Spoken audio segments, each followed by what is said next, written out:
Today's episode is brought to you by Pathlight. Pathlight is an award-winning performance intelligence platform that supercharges your frontline employees' performance with the real-time metrics and coaching they need to succeed. Head over to pathlight.com to request a product demo. That's pathlight.com for a demo. And now, on to today's episode. Welcome, everyone, to the CXperts podcast. Once again, for those who are new, this is where we dive into hot topics and trends around customer experience with thought leaders and luminaries from the world's most recognizable and successful companies and brands. I'm your host, Alex Kvamme, co-founder and CEO of Pathlight. Pathlight's an end-to-end platform for managing customer-facing teams. We combined analytics, performance management, quality, workforce optimization into one platform. And I'm really excited for this episode. My guest today is Richard Smith. He's currently Vice President of Customer Experience at Therabody. Before that, he was at Whoop, and he spent many years at Uber through some hyperscale times. Therabody, for those who don't know, is a pioneer in the wellness technology space. They develop products and services that optimize human performance and unlock the body's natural ability to achieve health and well-being. Popular products include the Theragun, which I have one, Recovery Air, Power Dots, Wave Series, and TheraOne.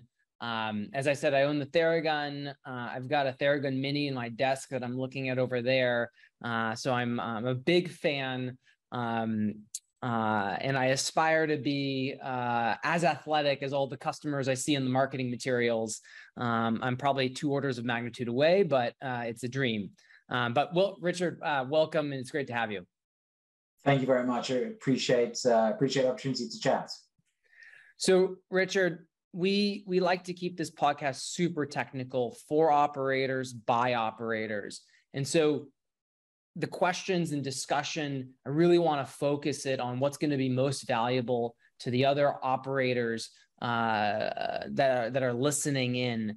Before we do that, though, let's just do some quick introductions and establish your credentials and your background for the audience. So you've got a super interesting background.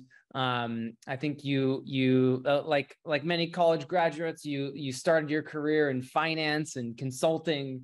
You worked at around the world, both in the UK and Australia, and then you were a consultant at Bain, and then in 2014 you joined Uber. Uber was ascendant at that point, and we'll get into that. But you held a lot of different roles. You were there for 6.5 years. You started in community operations. Looks like you did some work in strategy and planning and Uber Eats, and then you started running, started running support maybe halfway in, and then started doing support in Europe, and then more global service design and operations. So you were there for 6.5 years. So I'm sure it was a wild ride, and we'll get into that and kind of lessons learned. And then you went from the passenger seat to the driver's seat, by becoming the leader of membership services, first at Whoop, and now currently at Therabody, where you're VP of Customer Experience. So lots of interesting stuff there, but I guess I'll go on the first tangent of the show. Is that tell me about Polar Vision, because that's the one thing on this resume that I think is a little bit of an outlier. Yeah, no, very, not as much to do with customer experience, but plenty of operations and planning involved. So Polar Vision was an expedition we undertook back in, 2011 into 2012, where I became, I think I'm the 44th Briton to trek unsupported from the coast of Antarctica to the South Pole, which is a wonderful achievement, I think. But it is shadowed by one of my teammates, Alan Locke, who is visually impaired, and he became the first ever blind person to do that coast to pole trek. A truly remarkable human, and I was lucky to be able to do it with him. But it was it was quite the experience. Wow, that's pretty amazing. So CX leader, polar explorer, super cool. And maybe we'll get into that a little bit later at the back half. So I think the first thing I want to talk about And, normally we kind of structure this as past, present, future. Mhm. And so maybe let's first just chat about your time at Uber, and specifically, at Uber, you did see an incredible amount of scale, and the support team, I think, is well known for actually, surviving through that scale and actually being an asset for many years through that scale. And so what from your perspective, what did Uber and what did you all at Uber do well that allowed you to successfully manage all of this scale and manage all that hyper growth? And maybe you could also give us a little bit of context of the growth that you saw. Sure. So as you know, I joined Uber in 2014, and I actually went straight into support, and I worked in support all the way through. The job titles, they chopped and changed, but it was all the same thing, really. It was support in different guises. But the reason I joined Uber was because it was this rocket ship that I had heard about from my time in the States. I was now back in the UK, and I knew I wanted to join the company. And I was employee number 15 in the London office. And I didn't, honestly, I would have swept the floors to just go work for Uber at the time. But the only thing they had was, we need someone to run support. Can you do it? And I was like, of course I can. Of course I didn't know anything about support. And weirdly, a lot of my peers in other parts of the Uber operations were exactly the same. That Uber had hired no industry professionals at that time who understood support to run support. Weirdly, that naivety turned out to be one of our biggest strengths, because we were not burdened with the pressures to, gosh, we've got to set up this support business the right way with the right technology infrastructure, all the stuff I think about now. But we were like, holy crap, we've got a lot of contacts coming in super fast. How do we do this? How can we just get creative? We weren't burdened by the pressures of profitability at that stage. So we could throw bodies at the problem. We figured out how to do outsourcing after a few sort of stumbling sort of in-sourced efforts. But honestly, I think it was just our abject naivety at the time, which allowed us to move at the speed that we needed to move. So I love that. Honestly, a surprising, but an answer that makes sense. And maybe the real way of calling it is naivete, but we'll brand it as first principles thinking, right? And we'll make it seem a little bit more thoughtful than perhaps it was back then. But it's super interesting, right? It's like everyone was an outsider. They were new to this space, and so they did have the ability to kind of think about things from first principles. Absolutely. What might be an example of something that came out of that thinking that, if knowing, being the grizzled CX veteran that you are now, if you had been parachuted in at that point, you would have been like, whoa, guys, like, this is not how we do things. Yeah. So, again, let me give you a bit of context. When I landed, support was being handled by these MBA grads from various Ivy League schools around, from the States. Marketing professionals were handling the riders, driver ops were handling the drivers. Everyone was doing all these contacts themselves. And so when I came in, I was initially heralded as this guy that was going to take all the tickets away from them. Like, I'm not. I just dived in with them, and I was doing tickets all day, all night, weekends. I really got to understand the job of an agent, because I was an agent for a long time under very sort of stressful circumstances, because also I was accountable for it. The London tickets, I was accountable for it. If it goes wrong, it's on me. And so being able to really get into the details of how does this agent, why is this agent flow like this? Like, why can't we just shortcut? Why can't we put that information there where it needs to be? And so really having that agent lens initially really helped, because then we went to We went to the Philippines to sort of kickstart the outsourcing. But again, we had that lens that was drilled into us. It wasn't shadowing, it wasn't side-by-sides we were doing. We were handling significant volumes of contacts. And for me, that has served me incredibly well throughout my entire career. And even now, like when I'm hiring people that have come up through the ranks as CSRs, team leads, etc., like, oh, wow, I love those guys, especially if they've worked in brands that I love, like, because they really understand what works and what doesn't. So another great insight, I think, which is, and this kind of leads me into my next question, which is the transition from someone in the management layer to the ultimate leader. But it sounds like in general, regardless of where you are in that hierarchy, a core piece of advice is just do tickets and do a lot of them, and not do maybe a sampling, like I'm going to do a couple of tickets today, just to get a general sense. Is, live the agent's life for as long as you can, and that's really going to highlight the biggest opportunities for improvement. You see everything.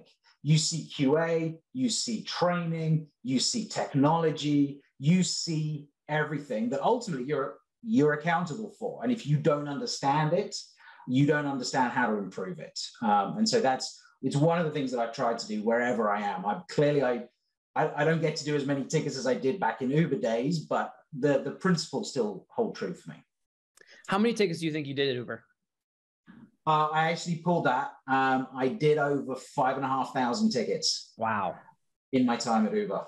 So I mean, some of them may be automations that are attached to my name, but like the vast majority were my tickets. Yeah. So I did my time. Yeah. And that's, I think everyone understands it's important to handle some tickets, but I'm betting that's 2 orders of magnitude more than what most folks do. So I'm going to handle, I'll do 50 tickets. Right. And I think that is kind of the status quo mindset right now. So that's a really interesting learning, and something that sounds like it's kind of served you well. I wouldn't recommend that many though, Alexander. I wouldn't recommend that many. I would recommend a lot, but I wouldn't recommend that many. It came at the cost of a lot of evenings and weekends and other social events I was supposed to go to, but needs must at the time. Well, we'll keep the 5,000 as the clickbait, and then they'll have to listen for that kind of caveat. But that's super, super interesting. So let's talk about the transition to leadership, to being the ultimate leader. I mean, obviously, it sounds like at Uber you felt a big sense of responsibility, and there were areas that you totally owned. But let's talk about that transition to the ultimate leader of the customer care organization. For the folks who are listening, who are either going through that transition right now for the first time or want to in the next couple of years, maybe you could kind of talk about that transition, surprises that you might have had, lessons you might have learned. That I think that'd be super, super interesting. Sure. So I think it's like, I would clarify that I never actually wanted to be like the leader of the function. What I wanted was to go back to that stage of company where I really felt fulfilled at Uber. It was when we were launching Uber Eats, when we were launching sort of a lot of the different rides countries across EMEA. I really enjoyed that growth and that figuring out that brick on brick building. And so the only way I could really go back to that is to go to an earlier stage company. But because of career progression, I go in as the leader. Now that comes with it comes with great opportunities. Wow, fantastic. I get to control things like the technology that we use, the strategy of, what is our channel strategy? How do we approach different customers in different ways? I get to do all that sort of cool thinking. You also get the responsibility of the whole team looking to you for guidance. But, for me, it was, I'm still a builder at heart. And I wanted to find opportunities where I could do that building. I'm not worried about how big the business is. I'm worried about what does the growth look like and what does the opportunity look like. So once you were in that seat, though, what did you experience anything that you kind of weren't anticipating, or kind of help the folks who, as I said, are kind of going through this or want to go through this? Let's see if we can help them not maybe make a mistake that you made. Yeah. Everything's on you. That I came to realize that pretty quickly. Everything's on you. Every decision you make, it ends up in a budget line item somewhere, and you gotta be held accountable. And that can become a little bit paralyzing at first, because you want to then be really cautious and thoughtful about every single decision you take. But you can't sort of make the change that you want to make. You can't sort of be the inspirational leader that maybe you want to be if you are so inherently cautious and slow to do things. So realizing that, embracing it, know that you're going to have to apologize for some mistakes that you make, but also you get to do the things that maybe you weren't empowered, but maybe not as brave to push in previous roles. So for me, it's I was at Whoop. I was really passionate about the technology infrastructure that we have, and I really, I didn't want to build the biggest support business in the world, but I really wanted to structure it well so that our agents could just exclusively focus on the member, because Whoop is this, it's a high-end product. Our members are so engaged in the product. I really wanted the technology to really support that interaction with the members. And we went a long way down that road of building a really beautiful support technology infrastructure for the agents, so that they could really just focus on delighting that member. I completely agree with you. One of the things that you realize early on is you realize that, hey, this one decision that I made in this 1 minute of communicating it has these trickle down effects, and people are operating off of that decision 6 months from now. And gosh, I don't think I was thoughtful enough in making that decision, right? But it trickles down. Yeah, exactly. That's right. That's right. And so, but that's the name of the game. Maybe just quickly, what is your kind of framework that you use to make decisions? Because as a leader, your job is effectively a professional decision maker, right? And some of those decisions are big, some are small, some are reversible, some are irreversible. How do you, what's the general framework you use to make these decisions? Yeah. So our job is to be customer centric. And it's very, very easy to trot out platitudes like that. In reality, what I think that means, it means you're in, unless you're the one handling the customer, what you mean is you're employee centric, you're CSR centric. You really want to make sure people feel empowered, people feel motivated to deliver this amazing service to the customer. So I tend to always err on the side of how would this make my team's life easier? How do I make it easier for these guys to serve our customers? And if I can defend, if I, in the back of my mind, can defend why I have done that to the CEO, if I can justify the cost-benefit trade-off in my head, I don't necessarily need the model to prove it out, then I will always just err on the side of the CSR in order to err on the side of the customer. It is a rubric that hasn't really gone wrong for me in too catastrophic fashion yet. Yeah, and at the end of the day, any plan is better than no plan, or any framework is better than no framework, right? And so what you've done is you've created your center of gravity, or the cohort or the cohorts that you care about most, and you're filtering your decisions against that. which I think is super valuable. We've got a lot to cover, so let's kind of let's move to Therabody in earnest. And I'm really excited to chat with you about Therabody because I was doing a little bit of thinking, and intellectually it seems like a collision of all of the different challenges that CX leaders are encountering. And I've got a list of them, and let me know if I miss any, but rapid growth, obviously, growing very quickly, rapidly expanding product lines. When I bought the Theragun, I hadn't been on the website in a few years. I went on this morning and I was shocked how many different products there were.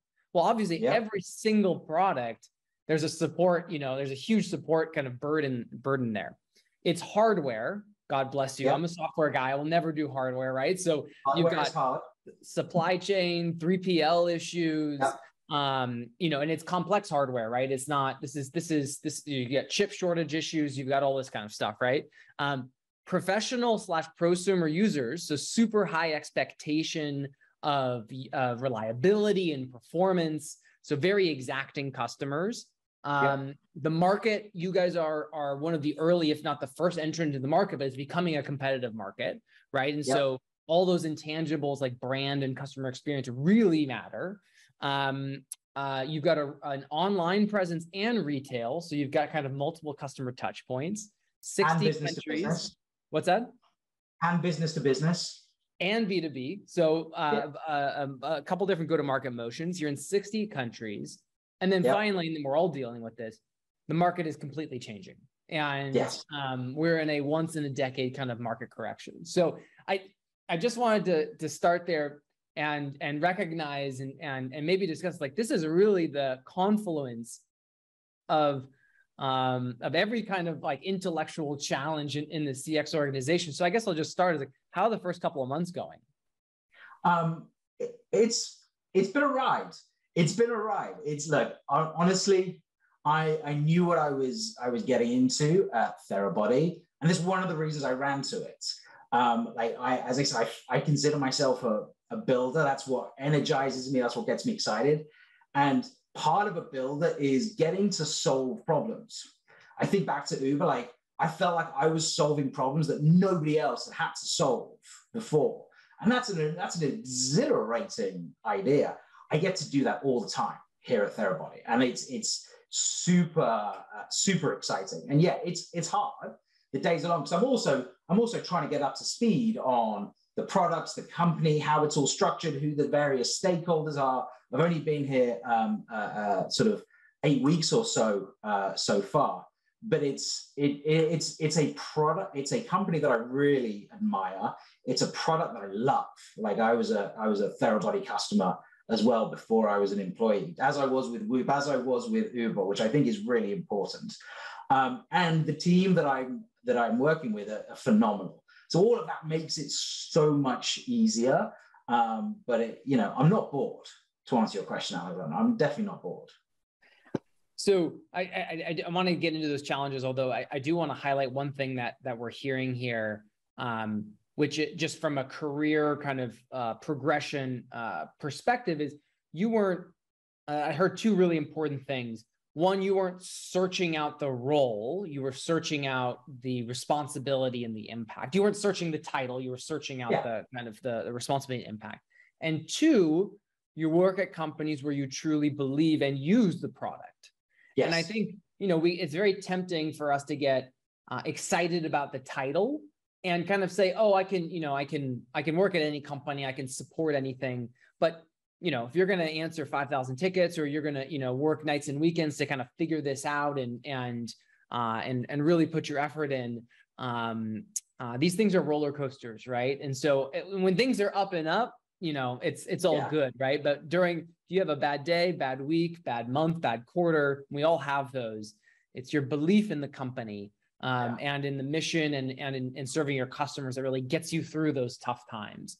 And I think it also filters down to the team, because you can't, I think authenticity is everything. You can't, stand up in front of the team and tell them how excited you are, tell them how excited you are about this new product launch or whatever it's going to be. That's actually just going to mean a crap ton of work for them. without sort of coming across as disingenuous if you don't have that sort of passion and enthusiasm for the product yourself. Exactly. So of those challenges that I just listed, which ones are top of mind for you right now? Like what are the ones that you're trying to really solve and navigate? So one of the things that's sort of given me the most pause for thought is the changing like economic conditions, because and I think it's affecting so many people in the industry right now. It's putting a real brake or a squeeze on all the plans that you may have been making everywhere else, because we see the tightening consumer expenditure, we see the shrinking budgets. Even if you're lucky enough to be in a company which is still experiencing terrific growth, you want to make sure that you are being sensible in how you approach like economic slowdown, so that you're not sort of caught swimming naked as the tide goes out. So I'm trying to be responsible as to sort of how I approach decisions, but equally, I don't want to compromise on that agent experience. I don't want to compromise on that customer experience. How do I do that? How do I do that when I want to be very prudent in how I'm spending money? That's a real difficult line to cross. So I know everyone that we speak to is kind of going through this challenge right now. Let's kind of think out loud, or would love to kind of hear how you're actually thinking about solving it. Let's perhaps use a real world scenario right now, which is planning for peak holidays. I mean, correct me if I'm wrong, but obviously anyone in kind of consumer goods, holidays is a big moment. But if you're in healthcare, health or fitness, you've got holidays plus New Year resolutions, right? So it's like your double peak. And so how are you thinking about, and how should our listeners think about planning for peak? But you've got this added wrinkle this year, which is you're probably not going to get all the headcount that you wanted in the past, right? You're going to have to be more efficient and productive. How are you thinking about that strategy?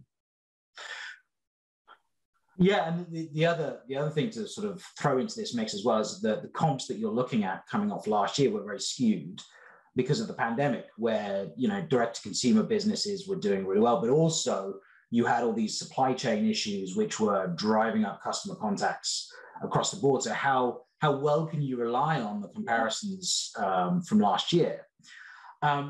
So for me, it's about building a ton of flexibility into the plan, first and foremost. Like, clearly we're looking to get some flex staffing, and the zone of tolerance on my forecasting, maybe instead of being, say, plus minus 10%, actually maybe sort of plus minus 30% now. And I need to make sure that the vendors that I work with are aware of that and can accommodate that uncertainty. Secondly, I'm looking to lean in more on technology. Like, how do I automate more of these low value contacts quickly? And I'm always very nervous about over automation or excessive deflection when it comes to contacts, because as we've discussed, like, I'm a big believer in like having that customer contact yourself, because only when you feel that customer pain can you start to eliminate it. If you don't feel it because you've automated it away or you've deflected away, you don't care about that contact, but the customer does. The customer still cares because they have to go fix it.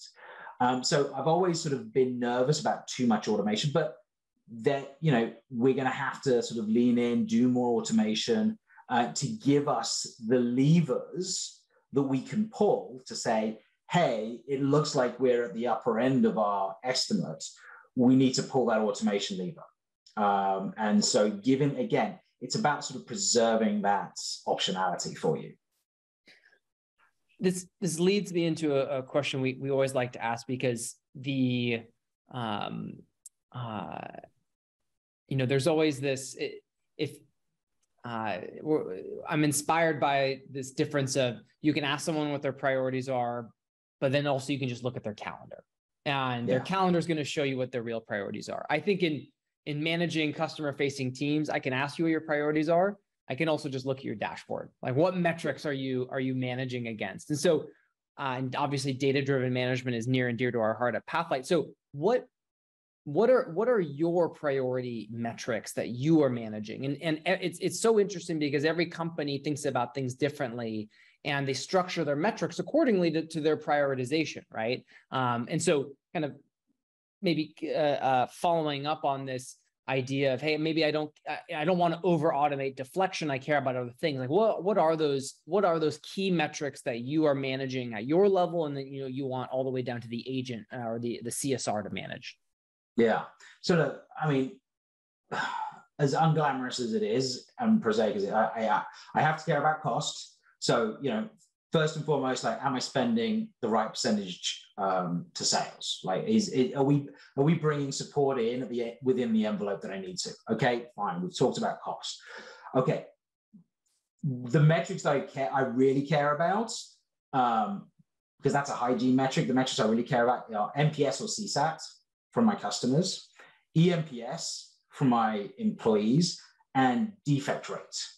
Like and that's not contact rate, that's defect rate. So where are we causing pain and friction to our customers in the system that is ultimately manifesting in a support interaction, whether that's self-serve, deflected, automated, or agent served. For me, defect rate is the biggest needle mover that you have to improve your business. Because what you can do is you can increase your customer happiness, you can decrease your costs, but also you can then spend the money on those fewer contacts that remain, which are complex, which are harder to resolve, which are sort of more moments of truth for customers, which are way more satisfying for agents to deal with.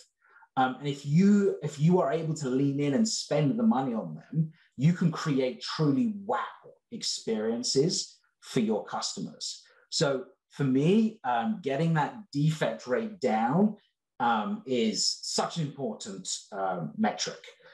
Equally, it mobilizes the whole business. It stops support as being this downstream activity, this mortician and embalmer of problems, to being the active voice of the customer in their room. Say, hey, don't design your packaging like that. Do it like this because it's causing all of these defects to our customers. It's not clear.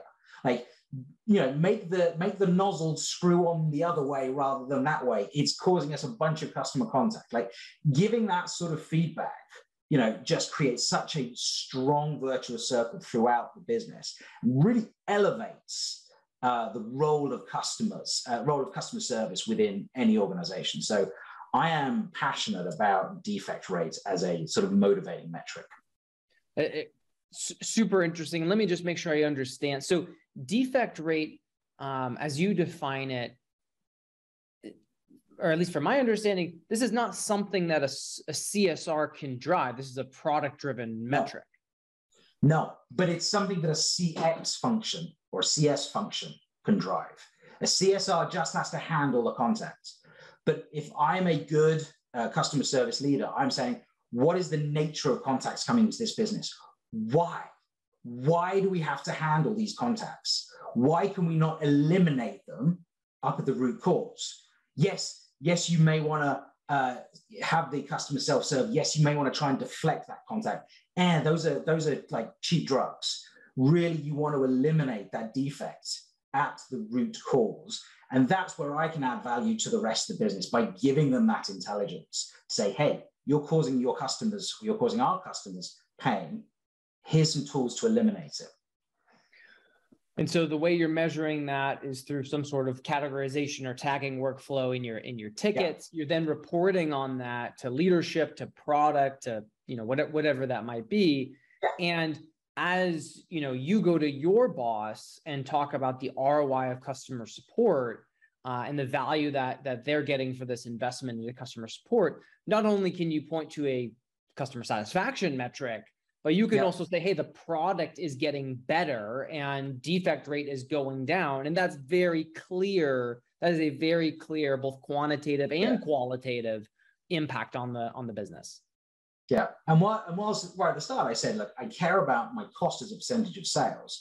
What I actually care less about is my cost per contact. Because if I'm doing defect reduction right, my cost per contact should be going up, because I want to be able to lean in more on those moment of truth interactions. I want to be able to spend more on these complicated transactions. And of course, that's so much more fun for the CSRs. And you can create some incredible customer experiences out of it. That's really, really insightful. And honestly, something that I haven't heard that much, because normally what we hear from leaders is a focus on the metrics they feel like they can control at the CSR level, at the agent level, right? But also thinking of your ability to affect and impact the product at the top level, at the leadership level. It's really powerful. And it can really move the business forward, and it allows CX to maintain and have a really important seat at the table strategically. Absolutely. Yeah. So perhaps just to kind of make sure we wrap up on the data-driven side, my next question, you already kind of got into this, is what are the metrics that you don't care about? I think you mentioned kind of cost per contact, right? Are there any other metrics that you look at that maybe are taking that a page out of your first principles, thinking that, hey, it's a red herring, or hey, we shouldn't be optimizing towards this, or hey, there's an over focus on this in the industry? I don't like AHT as a metric because it drives the wrong behaviors completely. I wouldn't say I want to get rid of it, because if you start to dig into AHT as a metric, you can identify some really interesting workflow problems. And this isn't agents spinning yarns with customers. It's like, why did it take so long for the agent to get access to the information? Why did it take so long for the call to get routed to the right person? You can dig into your processes, but using it as a sort of a mechanism to manage frontline teams, I think is a little bit self-harming, because all you end up is like people just trying to get customers off the phone. And again, if you think about these as data points, like what a wonderful opportunity to connect with a customer, to talk to a customer, to really understand them, to resolve this in one shot. If it takes a little bit longer, so be it. Like, I would much rather the call didn't have to happen in the first place, to my defect reduction points. But if you do, let's treat these customers like humans. And let's also treat our agents, not like robots. Great. Yeah. It's one of those metrics where, hey, we're going to keep an eye on it, but we shouldn't be managing against it because of the behaviors it can incentivize. It makes sense. So in the time remaining, the last topic I want to talk about, it's something that you brought up in the beginning as kind of critically important, is agent empowerment, CSR empowerment. You really think about, hey, my path to customer satisfaction is through employee satisfaction and employee empowerment. So let's look at that holistically. What are the different elements of employee empowerment, or the different kind of initiatives or products that our listeners should think about if they truly want to empower their front lines? So first of all, I think the biggest piece of empowerment you can give agents is through knowledge. Like, make sure that you hire them well, that you train them well, that you give them access to good, searchable knowledge bases, because there is nothing more paralyzing for an agent. And I know from when I was one, that you just don't know the answer. You just don't know what to do. And it makes the job so much harder. So that's the first thing. The second thing is discretion. Like, a lot of times, especially our experienced agents, know what the right thing to do is. Do they have permission to do it? Like, it chills me that we would have to think about it in terms of permission. Like, why do we have to sort of go to team leader, manager, whatever, for approval when we know what the answer is going to be. I would much rather delegate that decision-making authority as close to the customer as possible so that we can just make it right for the customer. Again, it's so much more satisfying for the agent rather than say, I'm sorry, I have to go check with my manager, I'll come back to you. Like, just give them the authority. Now, with that comes, okay, we need to, make sure the systems aren't being abused. But I would much rather do the checking on the back end than doing the checking on the front end. Like, we build so many systems to avoid policy abuse from our customers. Like, it makes no sense to me. Trust your customer, and for the 1% or less than 1% that try to abuse it, why punish everybody else? It's the same for agents. Trust our agents. There could be some bad apples in there. That's fine. We'll find them, we'll pluck it out, and then we'll move on. But let's not make everyone else's jobs harder. Like, let's push as much empowerment as we can to the front line and just make sure we've got the mechanisms to monitor in place. Something we talk about a lot, which is moving from command and control to trust and verify. Absolutely. And yeah, perhaps there's a higher likelihood that there's going to be some ongoing kind of cost of that verification because there's just folks who are going to overstep in some way and you're going to have to correct. But the benefit both to your employee base as it relates to productivity and retention, as well as the benefit to customer satisfaction, most importantly, vastly outweighs that minor cost you're incurring from those bad apples. Yeah. Unfortunately, you don't see that costs. You don't see the benefit until a little bit after you see the cost. So you need to take a leap of faith, but it's there.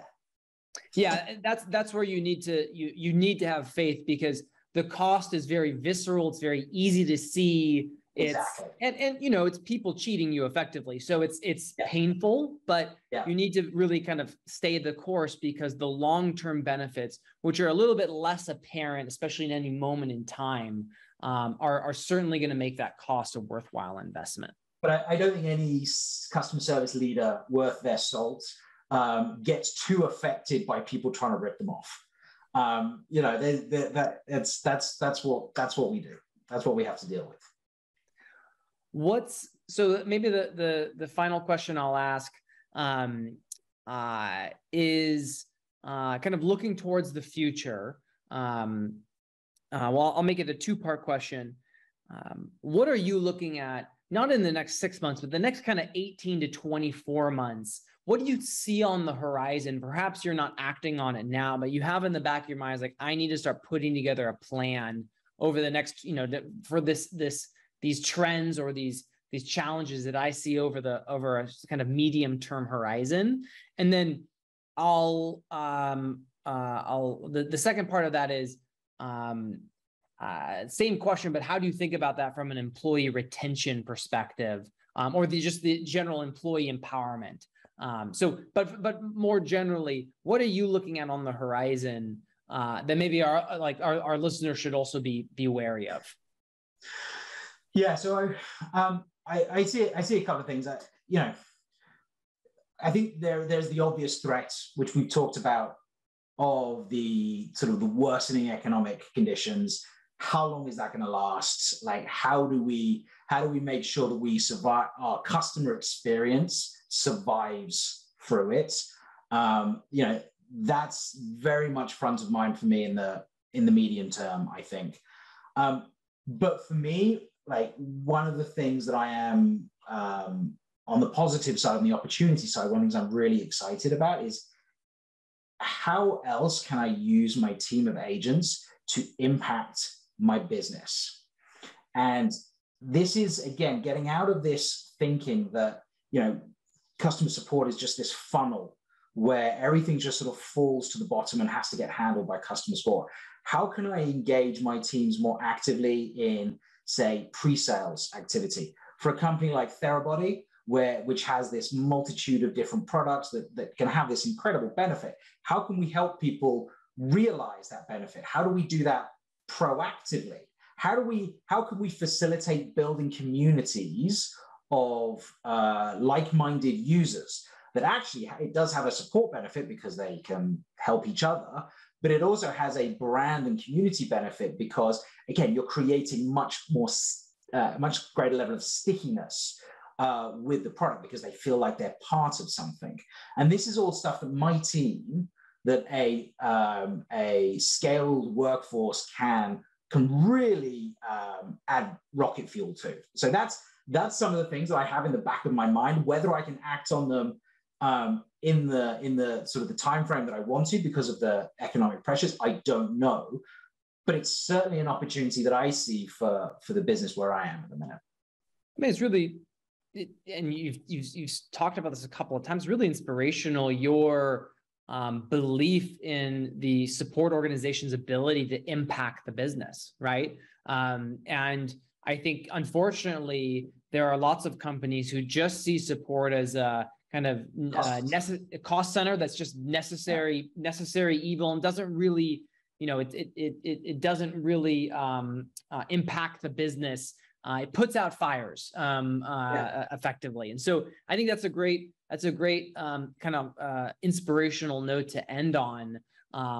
Is this belief that the customer support organization can truly be a strategic partner and can move these businesses forward. So, Richard, I know you've got other important things to do, all those challenges that we discussed before. I'm sure you've got 3 other meetings this afternoon that you got to talk about each one of those. And so you've been super generous with your time.